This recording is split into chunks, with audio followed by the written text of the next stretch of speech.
الحمد لله رب العالمين والعاقبة للمتقين والصلاة والسلام على رسوله محمد وعلى آله وأصحابه أجمعين وعلى من تبعهم بإحسان إلى يوم الدين. أما بعد فأعوذ بالله من الشيطان الرجيم. بسم الله الرحمن الرحيم. لتبلون في أموالكم وأنفسكم وَلَتَسْمَعُنَّ مِنَ الَّذِينَ أُوتُوا الْكِتَابَ مِنْ قَبْلِكُمْ وَمِنَ الَّذِينَ أَشْرَكُوا أَذًى كَثِيرًا وَإِن تَصْبِرُوا وَتَتَّقُوا فَإِنَّ ذَلِكَ مِنْ عَزْمِ الْأُمُورِ. صدق اللہ العظیم. بزرگان محترم اور میرے عزیز دوستوں اور بھائیوں، یہ دنیا انسان کے لیے ایک امتحان گاہ ہے. یہاں انسان مختلف انواع کے امتحانات سے گزرتا رہتا ہے. اللہ تبارک و تعالی نے قرآن کریم میں جگہ جگہ انسان پر گزرنے والے امتحانات کی نوعیتوں کو بیان کیا ہے. یہ جو آیت میں نے آپ کے سامنے پڑھی ہے، اس میں بھی انسان پر آنے والے امتحان کی نوعیتوں کا بیان ہے. 3 قسم کی نوعیتیں اس میں بیان کی گئی ہیں. پہلے نمبر پر فرمایا لَتُبْلَوُنَّ فِي أَمْوَالِكُمْ، کہ تم لوگوں کو آزمایا جائے گا مال کے سلسلے میں. مال میں کمی ہوگی، رزق میں تنگی ہوگی.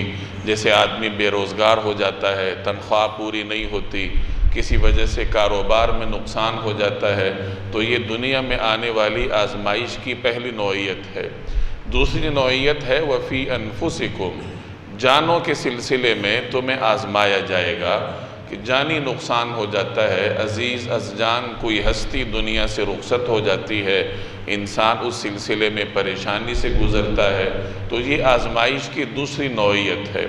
اور تیسری نوعیت کا یہاں بیان فرمایا وَلَتَسْمَعُنَّ مِنَ الَّذِينَ أُوتُوا الْكِتَابَ مِنْ قَبْلِكُمْ وَمِنَ الَّذِينَ أَشْرَكُوا أَذًى كَثِيرًا، کہ تم سے پہلے جو کتابیں اللہ نے بھیجی تھیں، ان کتابوں کے حامل جو اقوام ہیں، یعنی اہل کتاب اور مشرکین، ان سے تم لوگوں کو اذیت میں ڈالنے والی گفتگو سننی پڑے گی.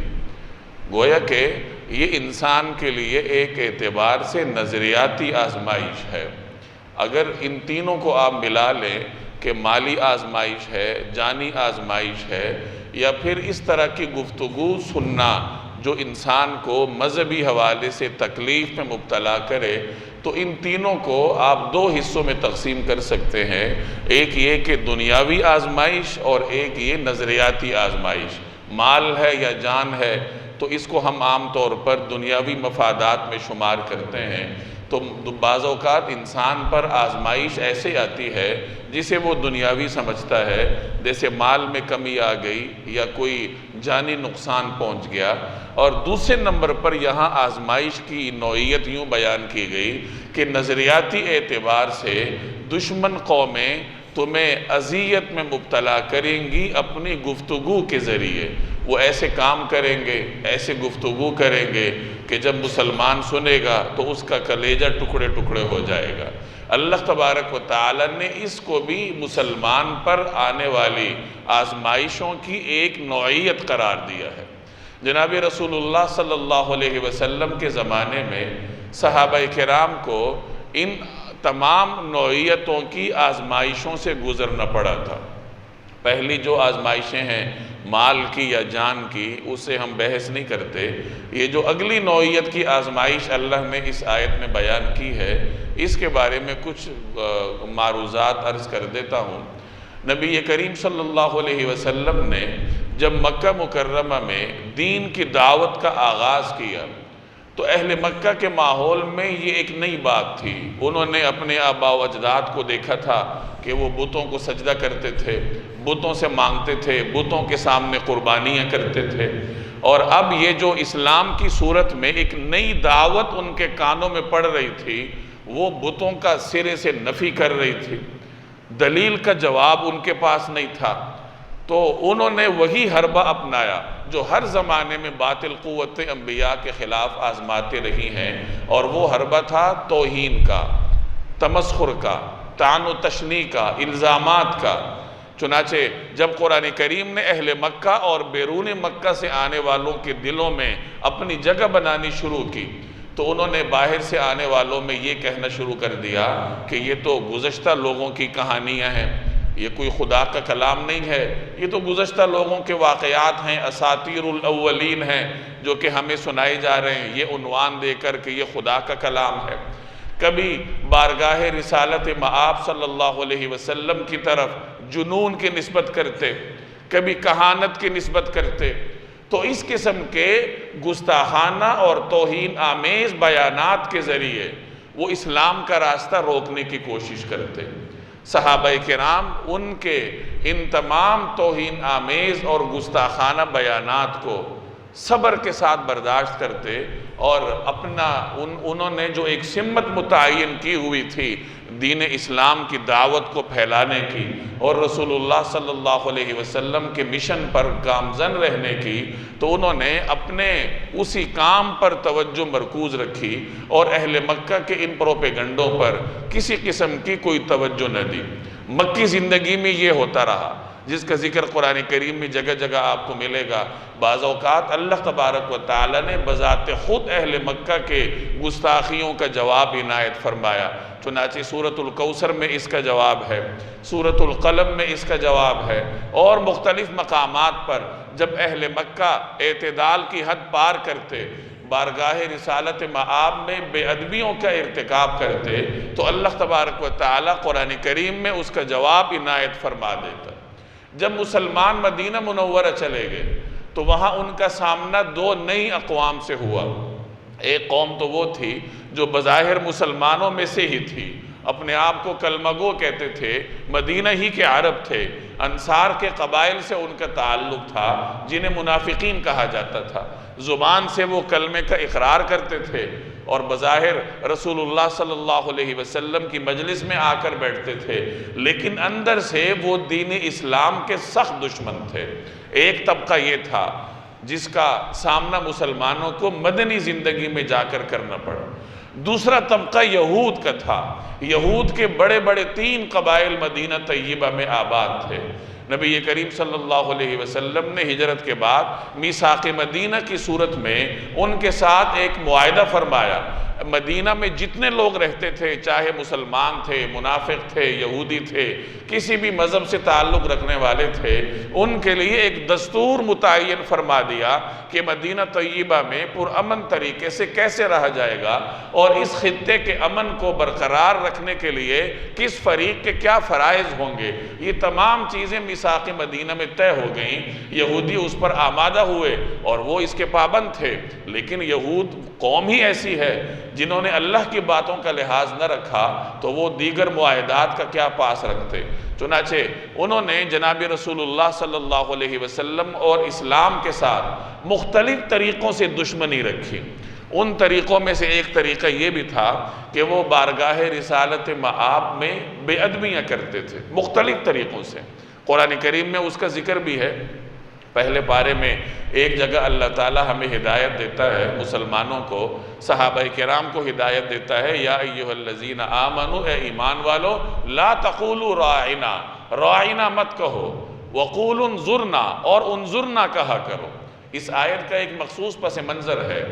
صحابہ کرام رسول اللہ صلی اللہ علیہ وسلم کی مجلس میں تشریف فرما ہوتے، مجلس میں حاضر ہوتے، آپ صلی اللہ علیہ وسلم انہیں واعظ و نصیحت فرمایا کرتے، تعلیم دیا کرتے، تو نبی کریم صلی اللہ علیہ وسلم کو بعض اوقات اپنی طرف متوجہ کرنے کے لیے یا کوئی سوال کرنے کے لیے یا سمجھنے کے لیے صحابہ کرام یوں عرض کر دیتے کہ یا رسول اللہ راعنا، راعنا کا مطلب ہماری رعایت فرما لیجئے۔ تو یہ ایک ادب کا جملہ تھا جو صحابہ کرام جناب رسول اللہ صلی اللہ علیہ وسلم کی خدمت میں عرض کرتے کہ راعنا یا رسول اللہ۔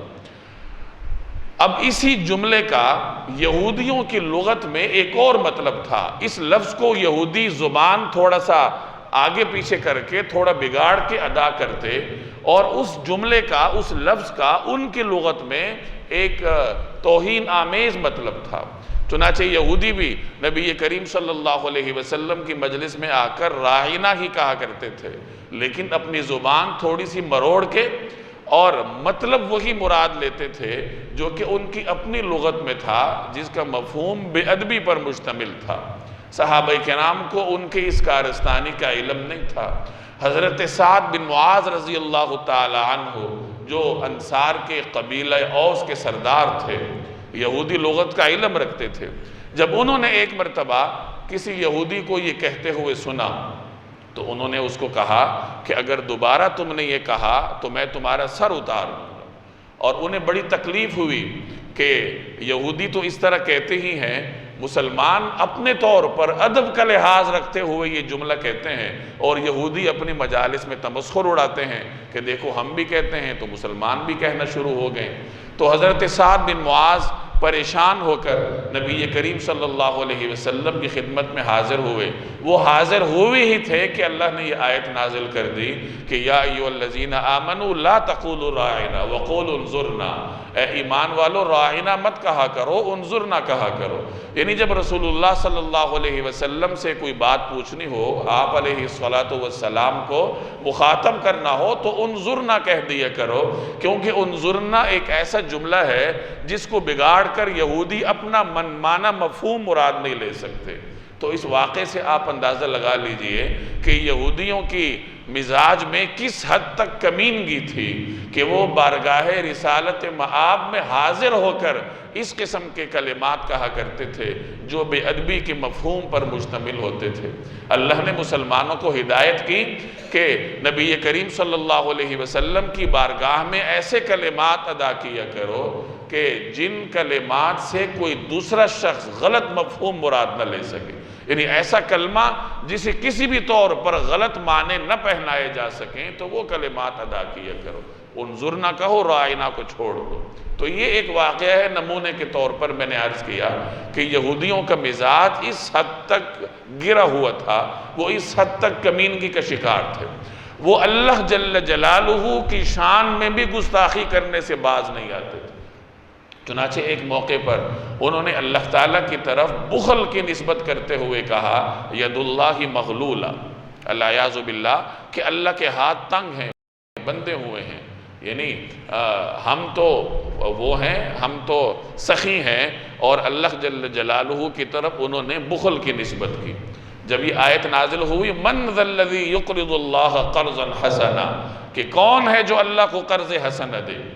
اب ایک عام آدمی بھی جو بدو ہو، جو صحرا میں رہتا ہو، وہ بھی اس بات کو جانتا تھا کہ اللہ کے راستے میں دینے کا یہ مطلب نہیں ہے کہ کوئی آدمی الیاذ باللہ اللہ کو دے رہا ہے یا اللہ کو فائدہ پہنچا رہا ہے، دے تو وہ اپنے ہی جیسے انسان کو رہا ہے، لیکن اللہ تعالیٰ کی رحمت یہ ہے کہ غریب آدمی کو دینے کو اللہ قرض سے تعبیر کر رہا ہے کہ جب تم اللہ کی مخلوق کو دو گے، اللہ کی مخلوق کے ساتھ شفقت کا معاملہ کرو گے، تو یہ ایسا ہی ہے جیسے تم نے بارگاہ خداوندی میں قرض پیش کیا ہے، اور چونکہ قرض کو جواب دیا جاتا ہے تو اللہ تعالیٰ تمہیں یہ قرض بڑھا چڑھا کر لوٹائے گا۔ تو عام آدمی بھی اس بات سے واقف تھا، لیکن یہودی جو اہل کتاب تھے، جو اس کا حقیقی مفہوم سمجھتے تھے لیکن اپنے مزاج سے مجبور تھے، وہ یہ کہنا شروع ہو گئے ان اللہ فقیر ونحن اغنیاء، الیاذ باللہ کہ اللہ تو فقیر ہے اور ہم غنی ہیں، یعنی اللہ تعالیٰ ہم سے مانگ رہا ہے۔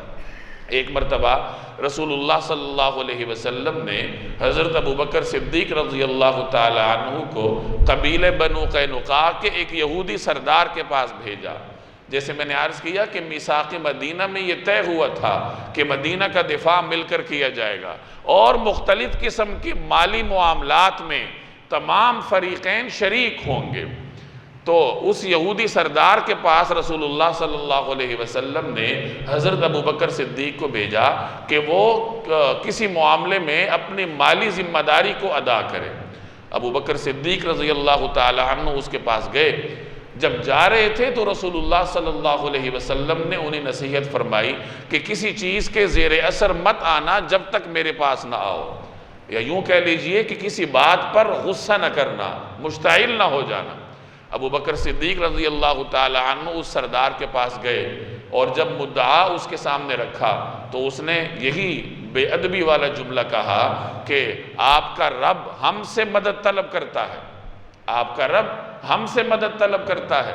تو حضرت ابوبکر صدیق رضی اللہ تعالی عنہ غضبناک ہوئے اور قریب تھا کہ وہ تلوار سے اس پہ حملہ آور ہوتے کہ انہیں نبی کریم صلی اللہ علیہ وسلم کی نصیحت یاد آئی کہ صبر سے کام لینا، کسی چیز کے زیر اثر نہ آنا جب تک میرے پاس نہ آ جاؤ۔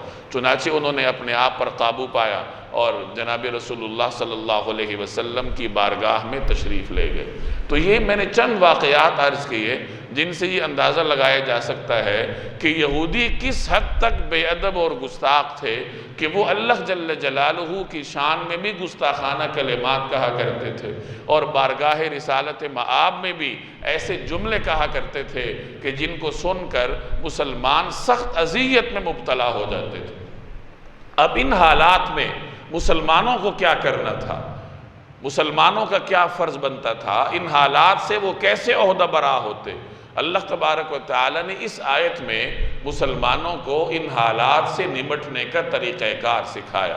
فرمایا وَلَتَسْمَعُنَّ مِنَ الَّذِينَ أُوتُوا الْكِتَابَ مِن قَبْلِكُمْ وَمِنَ الَّذِينَ أَشْرَكُوا أَذًى كَثِيرًا، کہ تمہیں اہل کتاب اور مشرکین سے بہت ساری اذیتناک باتیں سننی پڑیں گی، اور پھر تم نے کرنا کیا ہے؟ وَإِن تَصْبِرُوا، اگر تم صبر سے کام لوگے، وَتَتَّقُوا، اور تقوی سے کام لوگے، فَإِنَّ ذَلِكَ مِنْ عَزْمِ الْأُمُورِ، تو یہ بہت ہمت والی باتیں ہیں، یہ بہت ہمت کا کام ہے جو آپ سے مطلوب ہے۔ یعنی ایسے حالات سے نمٹنے کے لیے مسلمان کے پاس دو ہتھیار ہونے چاہیے، ایک صبر اور ایک تقوی۔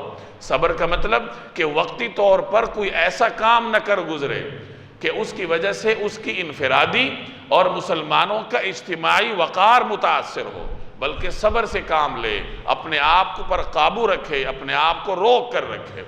اور دوسری نصیحت یہ کہ وَتَتَّقُوا، تقوی سے کام لو۔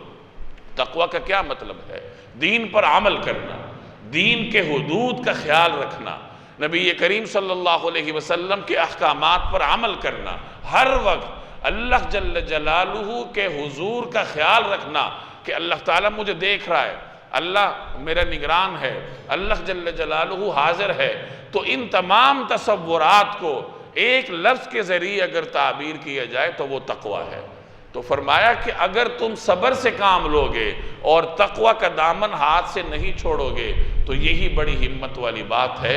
چنانچہ صحابہ کرام نے اللہ تبارک و تعالیٰ کی اس نصیحت پر عمل کیا اور صبر اور تقوی کے ساتھ یہود، نصارہ، مشرکین اور دشمنان اسلام کے ان حملوں کا وہ سامنا کرتے رہے۔ بعد میں بھی یہودیوں نے اور اہل کتاب نے یہ سلسلہ جاری رکھا۔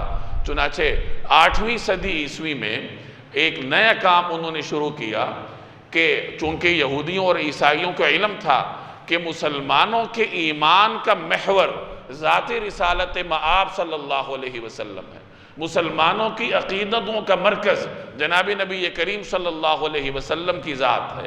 چنانچہ مسلمانوں کو تکلیف پہنچانے کے لیے انہوں نے سیرت مطہرہ کے بارے میں ایسے افسانے گھڑنے شروع کیے کہ جن کو سن کر مسلمان سخت اذیت کا شکار ہو جاتے، اور ان پروپیگنڈوں کے ذریعے وہ اپنی قوم کو بھی مسلمانوں کے خلاف نفرت دلانے کے لیے تیار رکھتے تھے۔ چنانچہ 8ویں صدی عیسوی میں ایک مستشرق گزرا ہے، جان دمشقی اس کا نام ہے، اور اس نے یہ کام شروع کیا تھا کہ سیرت مطہرہ میں تحریری طور پر مختلف قسم کے افسانے شامل کیے۔ نبی کریم صلی اللہ علیہ وسلم کی جو غزوات ہیں اور آپ علیہ السلام کی ازدواجی زندگی ہے، سیرت طیبہ کے دیگر معاملات ہیں، اس میں اس نے مختلف اپنی افسانہ نویسیوں کے ذریعے اتہامات اور الزامات کی بوچھاڑ کی۔ چنانچہ ایسی باتیں وہ لوگ لکھتے تھے کہ جن کو نقل کرنا بھی اپنی زبان سے ممکن نہیں ہے، اور یہی سلسلہ ان کے بعد آنے والے جو مستشرقین اہل قلم ہیں ان کے ہاں جاری رہا۔ 11ویں صدی عیسوی میں صلیب اور ہلال کی جنگ شروع ہوئی، مسلمانوں اور عیسائیوں کے درمیان ان جنگوں کا آغاز ہوا جنہیں صلیبی جنگیں کہا جاتا ہے۔ 500 سالوں میں 10 کے قریب جنگیں لڑی گئیں۔ اسی دوران بغداد کا جو سانحہ تھا 13ویں صدی میں وہ بھی ہوا، جس میں عیسائیوں نے تاتاریوں کے ساتھ، منگولوں کے ساتھ اتحاد کر کے مسلمانوں کے مرکز بغداد کو تار تار کیا۔ بہرحال یہ ایک طویل سلسلہ تھا جنگوں کا جو کہ عیسائیوں نے مسلمانوں کے ساتھ گزارا، اور ان جنگوں سے گزر کر وہ ایک بات سمجھ گئے کہ مسلمانوں کو تلوار کے زور سے مکمل طور پر زیر کرنا ممکن نہیں ہے۔ چنانچہ فرانس کا ایک بادشاہ ہے، غالباً شاہ لوئی نہم اس کو کہا جاتا ہے، وہ کچھ عرصہ مسلمانوں کی قید میں رہا تھا، اور اس نے واپس آ کر اپنی قوم سے خطاب کرتے ہوئے کہا تھا کہ مسلمانوں کو تلوار کے ذریعے زیر کرنا یہ تمہارے بس کی بات نہیں ہے، علمی میدان میں مسلمانوں کو زیر کرنے کی کوشش کرو۔ چنانچہ اس سے پہلے ہی 8ویں صدی ہجری سے 8ویں صدی عیسوی سے یہ کام شروع تھا، صلیبی جنگوں کے بعد یہ تیز ہوا، اور آج تک مسیحی اور یہودی اہل قلب سیرت طیبہ کو اپنا موضوع بناتے رہے ہیں، تحقیقات کرتے رہے ہیں، اور تحقیقات کے نام پر جو کام وہ کرتے ہیں کم سے کم الفاظ میں بھی انہیں الزام تراشیاں کہا جاتا ہے۔ 17ویں صدی عیسوی یہ دنیا کی تاریخ میں ایک تبدیلی کا مرحلہ تھا، جب استعماری قوتیں یہ مسلمان ممالک پر حملہ آور ہوئیں۔ فرانس اور برطانیہ کی جو حکومتیں تھیں انہوں نے پورے دنیا اسلام کے مختلف خطوں کو مغلوب کیا۔ اب جب دنیا اسلام کے مختلف خطے ان کے قبضے میں آئے تو جہاں انہوں نے معاشی لوٹ مار کی، وہاں انہوں نے مسلمانوں کا علمی ورثہ بھی اپنے علاقوں میں منتقل کرنا شروع کی۔ چنانچہ 17ویں عیسوی کے بعد بہت سارے ایسے نوادرات اور مخطوطات جو کہ مسلمانوں کے علوم کا مرکز سمجھے جاتے تھے وہ یہ لوٹ کر لے گئے، اور لندن، فرانس اور ہالینڈ کے عجائب گھروں میں اور کتب خانوں کی زینت بن گئے۔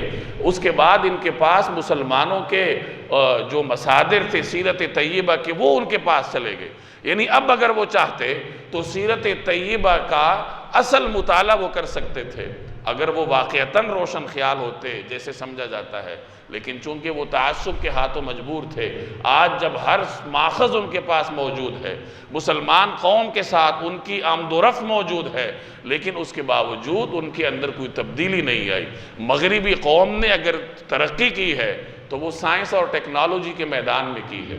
اخلاقیات کے حوالے سے، اخلاقیات سے مراد مسلمان قوم کے ساتھ رویے کے حوالے سے، سیرت طیبہ کے باب میں ان کے رویے کے حوالے سے ان کا وہی نقطہ نظر ہے جو کہ ان کے آباء و اجداد کا 7ویں صدی عیسوی میں تھا۔ چنانچہ مسلسل وہ اس طرح کے کام کرتے رہتے ہیں جن کی وجہ سے مسلمانوں کے مذہبی جذبات مجروح ہو۔ کبھی وہ قرآن کریم کی توہین کرتے ہیں، کبھی وہ مختلف طرح کے خاکے بناتے ہیں، آزادی اظہار رائے کے نام پر یہ کام کرتے رہتے ہیں۔ اور جیسے میں نے عرض کیا کہ مسلمانوں نے ان حالات سے نمٹنا ہے اسی طریقہ کار کے مطابق جو طریقہ کار اللہ تبارک و تعالی نے صحابہ کرام کو تلقین فرمایا تھا، وَإِن تَصْبِرُوا وَتَتَّقُوا، کہ صبر سے کام لو، اپنے قومی وقار کو متاثر نہ کرو، اور تقوی سے کام لو، دین پر عمل کرو، دین کو سیکھنے کی کوشش کرو۔ اب ہمارا رویہ یہ ہے کہ جب ہم سنتے ہیں کہ قرآن کریم کی توہین ہو گئی تو سخت اشتعال آتا ہے، مسلمان نکلتا ہے، جلاؤ گھیراؤ کرتا ہے، پرامن مظاہرے کرنا چاہے اپنے ممالک میں ہی کیوں نہ ہو۔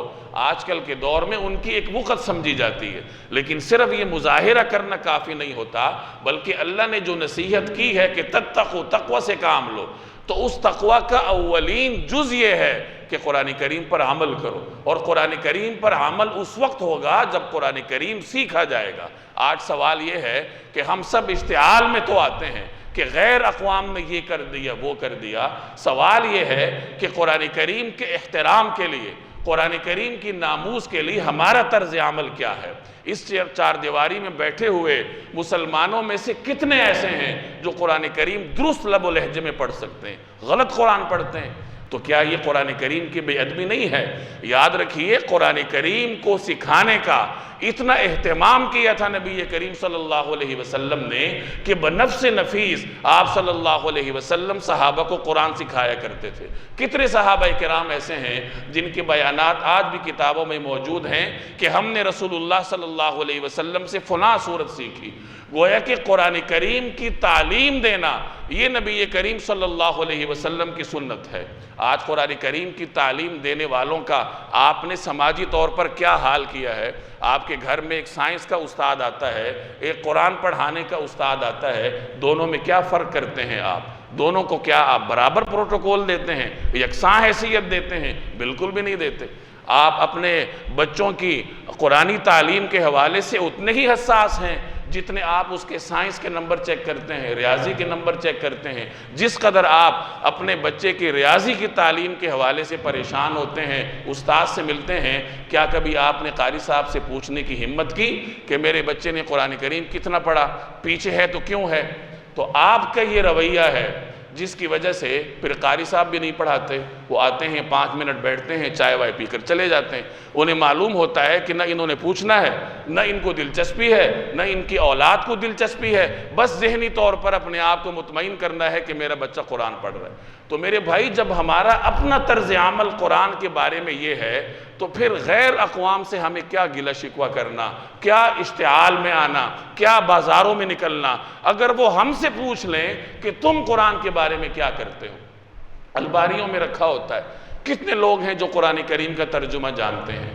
کتنے لوگ ہیں جنہیں یہ معلوم ہے کہ سورہ بقرہ میں اللہ کیا ارشاد فرماتا ہے، آل عمران کا موضوع کیا ہے؟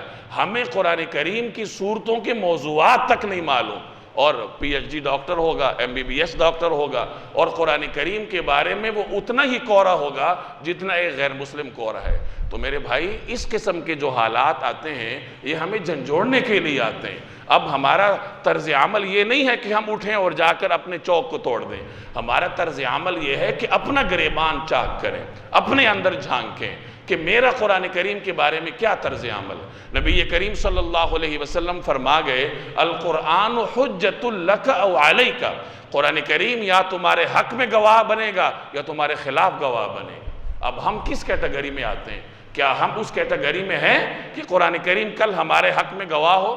نبی کریم صلی اللہ علیہ وسلم کے بارے میں قرآن کریم میں آتا ہے، وَقَالَ الرَّسُولُ يَا رَبِّ إِنَّ قَوْمِ اتَّخَذُوا هَذَا الْقُرْآنَ مَهْجُورًا، کہ پیغمبر قیامت والے دن اللہ کی بارگاہ میں عرض کریں گے کہ اے باری تعالی، میری اس قوم نے قرآن کریم کو چھوڑ رکھا تھا۔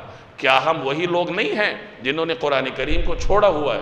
قرآن کریم کو چھوڑنا اور کیا کہلائے گا؟ کس چیز کو چھوڑنا کہیں گے؟ جب ہمیں درست طریقے سے، درست لب و لہجے کے ساتھ قرآن پڑھنا نہیں آتا، ہم قرآن کے ایک لفظ کا معنی نہیں جانتے، ہم سوائے آخری چند صورتوں کے نماز میں کوئی اور صورت پڑھنے کی صلاحیت نہیں رکھتے، اور نہیں ہم اپنے بچوں کا جو طرز عمل ہے وہ درست کرنے کی خواہش مند ہیں، تو میرے بھائی، قرآن کریم کے سب سے پہلے مجرم میں اور آپ ہیں، بعد میں کوئی اور ہے۔ اس لیے دوسرے پر غم و غصے کا اظہار کرنے سے پہلے انسان اپنے اوپر غم و غصے کا اظہار کرے۔ اب بھی وقت ہے، انسان ہوش کے ناخن لے، قرآن کریم کے حوالے سے اپنے طرز عمل کو درست کرے، اور جو اللہ تبارک و تعالی نے صحابہ کو نصیحت کی تھی اسی نصیحت پر عمل کرے کہ صبر سے کام لیں اور تقوی سے کام لیں۔ اور تقوی کا اولین جز یہ ہے کہ قرآن کریم کو سیکھو درست لب و لہجے کے ساتھ۔ آج یہ کوئی مشکل نہیں ہے، آپ اپنے محلے کی مسجد کے امام کے پاس جائیں، وہ آپ کو مفت پڑھائے گا۔ گھر بلائیں گے پھر وہ فیس چارج کرے گا، آپ اس کے پاس جا کر پڑھیں گے وہ مفت پڑھائے گا۔ اس کے پاس نہیں جا سکتے، اپنے موبائل میں کسی قاری کی تلاوت سننا شروع کر دیں، ایک وقت آئے گا کہ آپ اس کی طرح پڑھنا شروع کر دیں گے۔ اولین حق قرآن کا ہمارے اوپر یہ ہے کہ یہ اسی طریقے سے پڑھا جائے جس طرح رسول اللہ صلی اللہ علیہ وسلم پر نازل ہوا اور آپ صلی اللہ علیہ وسلم نے صحابہ کرام کو پڑھایا۔ اور دوسرا حق قرآن کا ہمارے اوپر یہ ہے کہ اس کو سمجھا جائے، یہ اللہ کا پیغام ہے میرے اور آپ کے نام، اور پیغام سمجھنے کے لیے بھیجا جاتا ہے۔ اس کو سمجھا جائے، اس پر عمل کیا جائے، اور اپنی اولاد کی قرآنی تعلیم کے اوپر توجہ دی جائے۔ اللہ تبارک و تعالی عمل کرنے کی توفیق عطا فرمائے۔ وما علینا الا البلاغ۔